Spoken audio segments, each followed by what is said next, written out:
pourquoi l'Algérie n'a pas connu le même processus révolutionnaire que la Tunisie?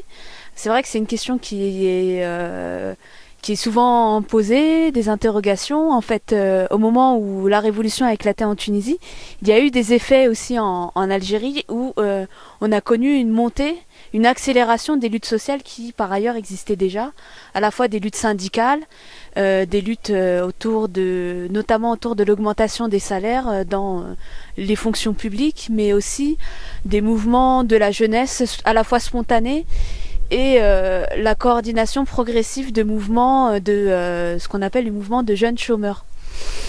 Alors la crise sociale est très très aiguë en Algérie, notamment à cause de l'inflation, de la privatisation de secteurs clés tels que par exemple le pétrole ou même l'éducation nationale. Et donc voilà, ces secteurs-là étaient quand même pas mal, notamment l'éducation nationale était pas mal mobilisée. Et certains secteurs ont obtenu des augmentations assez importantes. Donc l'Algérie a joué, disons, une carte assez... a essayé un peu d'apaiser la situation tout en jouant la carte de la répression dès le départ. Alors d'abord pour ce qui est de la modération, entre guillemets, l'Algérie est un pays qui est financièrement très riche mais investit son argent un peu n'importe comment et rongé par la corruption.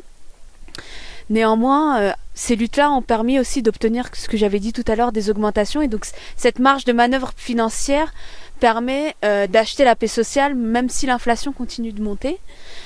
D'autre part, concernant la répression, il n'y a pas eu cette cristallisation autour des mouvements massifs de place comme on a connu en Tunisie ou en Égypte. Et finalement, les luttes étaient surtout cantonnées à des quartiers précis ou alors à des lieux de travail. Et donc, d'une certaine façon, la crise sociale ne s'est pas transformée en crise politique. Alors, c'est pas une question de prise de conscience des Algériens.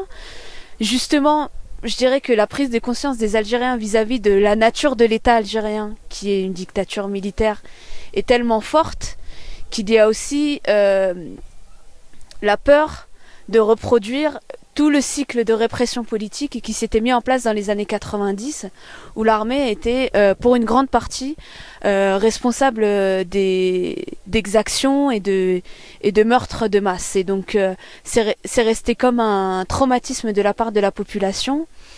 Et disons que ces dernières années, on voit un retour des luttes qui parfois peut déboucher sur une remise en cause du régime Bouteflika et du système